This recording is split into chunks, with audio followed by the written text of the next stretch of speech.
This video has been made possible thanks to Olafly, unlimited data for your next trip in just seconds. More on that in a moment. Japan has a new prime minister, and that brings us to a total of 15 in the last 30 years, with 17 different governments. This country, which already rivals Italy for the world record for the most prime ministers in the shortest period of time, has a new name. But no new party. Shigeru Ishiba belongs to the Liberal Democrat Party, the same party that has ruled Japan for 65 of the last 69 years. A drop in the bucket. With this development, many of you may automatically think, well, nothing new here, same old, same old. Yes and no. It's true, Ishiba is a veteran. He's been involved in politics for more than 40 of his 67 years. But watch out, because this new leader comes with one surprise up his sleeve. And no, we're not talking about a baguette. Ishiba has twice served as Minister of Defense and arrives at a crucial moment for Japan. Right at the moment when it's about to be decided whether the country abandons once and for all its pacifist constitution now that they're in full rearmament. For the period of 2023 to 2027, they'll invest a record $302 billion on national defense. This represents a budget of more than $75 billion a year, which will make Japan one of the top 5 countries in the world in terms of military spending. Well, when he was defense minister, Ishiba advocated strengthening Japan's military capabilities, which, let me tell you, is no small thing in a pacifist country like Japan. It's something that also gives us a clue as to where things are going to go during his term in office. And not only that, his ascension to the helm of power comes at a particularly delicate moment. On the one hand, we have an increasingly belligerent Russia, and although many don't realize it, Russia and Japan practically border each other. They are separated by a mere 40 kilometers with the Sawyer Strait that separates Russia's Sakhalin Island from Hokkaido, a point where, not surprisingly, the Russians also love to make their presence felt. 4 Russian Navy vessels, including a nuclear-powered submarine, sailed through the Sawyer Strait between Hokkaido and Russia's Sakhalin on Monday. This happened on the 11th of November, so don't think that we're talking about very old-fashioned topics. Tokyo and Moscow even have territorial disputes over the sovereignty of the Kuril Islands, so they're not exactly great neighbors. Then there's North Korea, which, well, what can I say? With its nuclear weapons and constant missile launches, many of which fly over Japanese airspace, it's not exactly a peaceful neighbor either. And let's not forget China, a military power in the region with interests opposed to those of Japan, and which, to top it all off, doesn't get along too well with Tokyo either. Remember the Senkaku Islands mess? Well, there's that. We're talking about a country that, with the exception of South Korea and Taiwan, is surrounded by people with very unfriendly faces. And of course, the choice of Ishiba, with his experience in defense and with his clear pro-military positioning, seems like it could mean one thing above all. The definitive leap Japan needs to do away with Article 9 of its constitution, which severely limits its military. We're talking specifically about this article. The Japanese people forever renounce war as a sovereign right of the nation and the threat or use of force as means of settling international disputes. There has been talk of changing this text for years, and neither politicians nor society can agree on it. But things are getting hotter and hotter in the area. Chinese Communist Party forces deployed 153 aircraft in mid-October 2024 military exercises around Taiwan.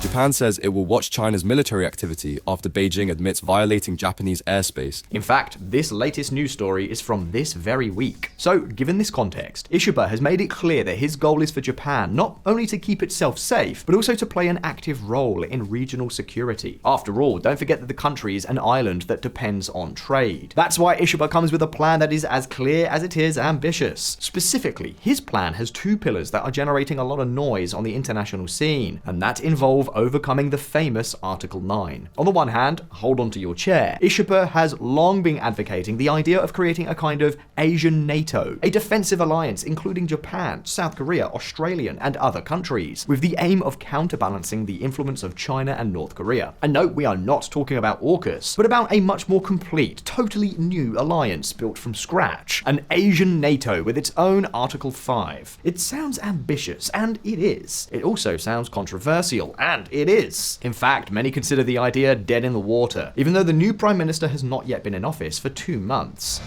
Ishiba's Asian NATO dead on arrival as new PM set for diplomatic debut. The idea has faced an outpouring of criticism that it is both unrealistic and unpalatable for partners. In this video, we're going to tell you all the details about this idea, but there's still one more thing that Ishida will pursue during his time in power. He wants Japan to review its military pact with the United States, an agreement that has been the cornerstone of the country's defense since the end of World War II. Why, you may ask, are they not staunch allies? Why get involved in a mess like this? Well, what Ishiba wants is for Japan to have more autonomy in its strategic decisions and, above all, more freedom to act without depending so much on Uncle Sam, a nation which, by the way, he doesn't trust too much, especially following the Ukraine experience. And this is not just our opinion, as we shall see. It is said by the Prime Minister himself. VisualPolitik community, these are the two major policies expected from the new Prime Minister. But what would all this mean for Japan? What is this about an Asian NATO? How might Trump react to all this? Well, today we're heading to Tokyo to answer all these questions, so fasten your seatbelts, we are taking off. But first, traveling to a far-off country like Japan can be a real headache if you're not well prepared. The time zone difference, the language barrier, a different currency. There's no doubt that with our phones these days, every problem seems smaller, but a smartphone without internet can be as useful as a bicycle without wheels. Thanks to Olafly, on your next trip, you won't need to spend a fortune on international roaming services to stay connected. With Olafly, you can make the most of technology through their digital card, the eSIM. Forget about physical SIM cards, fiddling with your phone, and risking losing your original card. This virtual card lets you instantly acquire your mobile data plan in over 200 countries without interruptions. In fact, in more than 150 countries, you can enjoy unlimited data without relying on Wi-Fi or expensive rates. Simply go to their app or website and select the plan that best suits your needs. After that, all you need to do is install Olafly's international eSIM using a QR code or directly through their app, and that's it. You'll immediately be able to discover the best places in the world, connect with your accommodation upon arrival, or share your best moments with family and friends online. Stay worry-free about your connection with Olafly and their eSIMs for unlimited data travel. Check out the link in the description to get a 5% discount on any plan and destination for your next purchase. War, once again, an option. We will protect Japan from the rapidly changing security environment. Aggression against Ukraine by Russia remains underway even now, and war continues to rage. Ukraine today may be East Asia tomorrow. Ishiba has a plan. An ambitious plan to completely change Japan's military position. For him, the future security of Japan depends on giving the Japanese self-defense forces more freedom and much greater operational capability. And yes, the first thing that would have to be achieved is to modify Article 9 of the Constitution that we were talking about before, but not only that would only be the tip of the iceberg. The greatest foreign policy achievement would be his long-awaited Asian NATO, an alliance that would be powerful enough to counter and deter the increasingly powerful China. And in order to justify this need, Ishiba makes a very, very interesting comparison. Listen.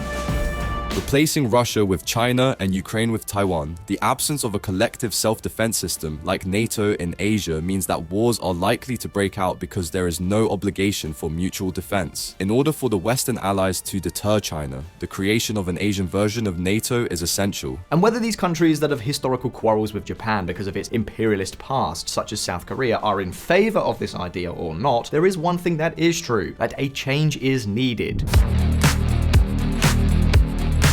For Ishiba, peace in Asia cannot be maintained by individual alliances, and the Russian invasion of Ukraine was a reminder that, in critical situations, mutual defense is absolutely key. The Prime Minister himself has said he was dismayed that no one really came to Ukraine's aid, and that has to be a red flag for Japan, South Korea, Taiwan, and other free Asia-Pacific countries. This is precisely why the Asian NATO would serve to curb China's growing dominance in the area and protect Taiwan. And not only that, under his vision, this new NATO would not only be a defensive alliance, but also a powerful diplomatic mechanism to generate pressure. In other words, we're talking about coordinated policies. Now, those of you who regularly follow VisualPolitik probably already know that both Japan and South Korea, the two major players in this hypothetical Asian NATO, are trying to join the AUKUS, the alliance between the United States, the United Kingdom, and Australia. And the question is, how could you join those two things at the same time? Well, let's see. As we told you in our video on the possible expansion of AUKUS, the entry of countries such as Japan or South Korea would probably not be on equal terms with the other members of the club. Remember what we told you not so long ago. Joining Pillar 2 would give these countries access to sensitive knowledge, cutting-edge developments, and advanced military technology in fields such as military quantum computing, artificial intelligence applied to defense, and hypersonic weapons. Of course, both South Korea and Japan also have highly advanced military technologies and well-developed intelligence systems that they could bring to AUKUS. In other words, for Japan, the AUKUS would mean improving its military technologies, but no mutual defense. Hence, in Ishiba's view, this Asian NATO would be more of a complement than a substitute. What's more, such an alliance would allow Japan to regain a certain leadership role in the Asia-Pacific, a role it has not had since the fall of the Empire of Japan. In any case, we're talking about a combination of forces that would create a multinational shield in Asia that would make it much more difficult for China or even Russia to impose their rules in the area, let alone North Korea. But beware, this is not all. Ishiba also wants to change the sofa. And no, we're not talking about the new Prime Minister getting more comfortable furniture, although, as a side note, at his ratification in Parliament, there was a lot of controversy because he fell asleep in his seat. But no, in this case, what we're talking about is a different story. We're talking about this. Top diplomat says foreign ministry will quietly examine revising SOFA pact. SOFA actually stands for Status of Forces Agreement of the United States. This agreement regulates the presence of US military forces in Japan and sets the conditions and zones of control of both powers in their military bases. In other words, it regulates US deployment in the land of the rising sun. Because, in case you didn't know, Japan currently has some 85 US military installations. It is, in fact, the country with the most US bases and soldiers deployed abroad on the planet. Most of them, by the way, are located in the paradisiacal islands of Okinawa Prefecture. And you may be wondering, okay, Josh, but if they've been there since the end of World War II and there's never been a problem, why mess with this now? Well, let's see. That there haven't been any problems, well, that is relative. To give you an example, if a US military member commits a crime, which has happened several times, let's just say that this status complicates the justice system quite a bit. For example, in most cases, the Japanese judiciary can only try a crime committed by a US service person if that individual is off duty. But even in those cases, suspects are not handed over to the Japanese authorities, and this has sometimes generated a clear sense of injustice and lack of sovereignty. But of course, at the end of the day, they are in Japan. Well, one of the most important changes Ishiba wants is for US military bases to move from being exclusively US to jointly operated. Not only that, but he even wants the agreement to be, shall we say, reciprocal, and Japan to create a training base for its self-defense forces in the US territory of Guam. And of course, Ishiba also wants Japanese authorities to be able to enter US bases or handle US equipment at critical times. Do you want an example? Well, listen up.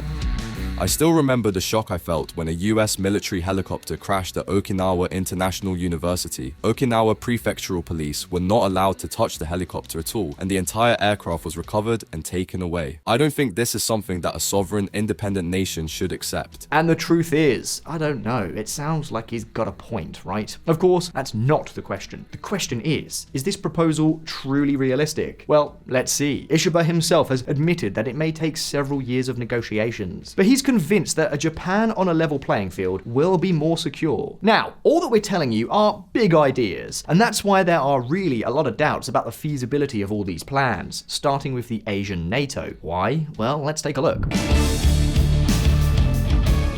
An impossible plan. There's one word that would perfectly describe Japan's new leader: ambitious. Many dismiss his plans as madness, as mere unrealistic desires. And let's see, who knows, maybe so. But what we do know in any case is one thing: his plans will be very difficult to execute. You see, Ishiba will have to avoid obstacles, and not just a few. To begin with, he'll have to put things in order at home in Japan. Very recently, on the 27th of October 2024, was the general election in Japan, and among other things, the members of the House of Representatives, which is the Japanese lower house, were elected. Well, the result could hardly have been worse for the dominant Liberal Democrat Party. They lost 68 seats, going from 259 to 191, and lost almost 7 million votes along the way. One of the reasons for the thrashing is the loss of voter confidence due to the relations between the party and the Japanese branch of the Moonie sect. It's a long story, but believe me, very murky. In Japan, the Moonies are at the heart of the political apparatus. The Unification Church has built up a broad network within Japan's ruling Liberal Democratic Party. Now, some of you will say, what's the problem? They've managed to ratify power and the party continues to rule Japan, no? Well, yes, that's true. The problem is that the government coalition with the Komito party is in minority, and before they were not. And that means one thing: any legislative reform regarding changing the role of the armed forces or to push forward everything we've told you about is gonna be very complicated. And let's not even get started about constitutional reforms such as Article 9. Moral of the story: Ishiba's may be a government with some good ideas, but it will most likely either be very short-lived or end up being totally inoperative. To get all its proposals through, the government would have to embark on negotiations that, in Japan, the land of bureaucracy and super slow political processes, could literally take forever. Then there's also the problem that to materialize all this would require one thing: money. And yes, most Japanese parties agree that more needs to be spent on defense, but what they don't agree on so much is how to get that money. For example, the ruling party advocates that increased spending be financed by raising taxes, while the main opposition party opposes this idea. In short, it's a tremendous mess. And do you know what the kicker is? That the Japanese are much more in agreement with the opposition than with the ruling party.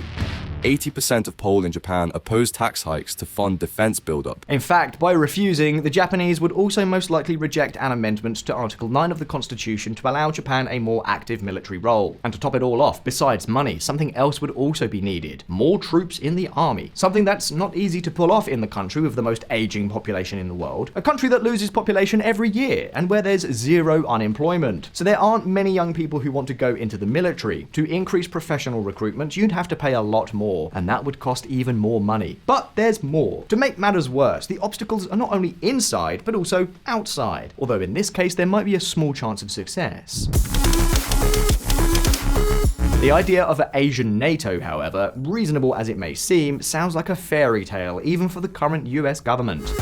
Asian NATO proposal by Japan's Ishiba seen as fantasy in US. The Biden administration has been very clear. Its priority is not to create a new NATO in another part of the world, but to strengthen the existing one, and to bet on an intermediate type mechanism such as AUKUS. And it's no longer a Biden administration thing. It's that Americans believe that this plan would be very difficult to execute and would not be particularly popular at home either. And that's not all. Remember what we told you about before, reforming the SOFA Pact? Well, Biden seemed anything but happy with the idea. But of course, you know that things in the United States are going to change very shortly in January with Trump's return to the Oval Office. And VisualPolitik community, here are some ideas from Ishiba that might fit well with the Trumpian vision.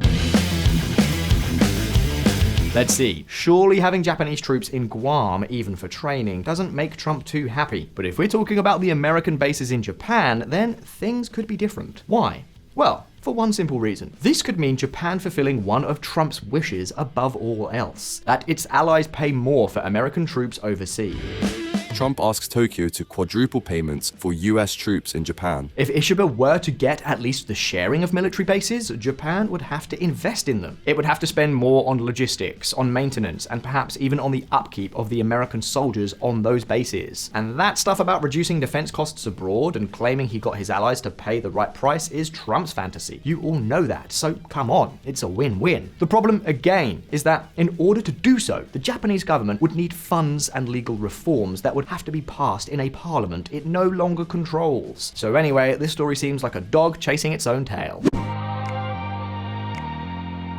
Now, so far, we focused almost exclusively on military issues, on Ishiba's ideas on defense. Because, let's see, the truth is that they are the most striking thing about his government. But don't think that's all that's going on. Because yes, there is another important thing to pay close attention to in Japan, and it's something that hasn't been going well for a long time. Any ideas? Well...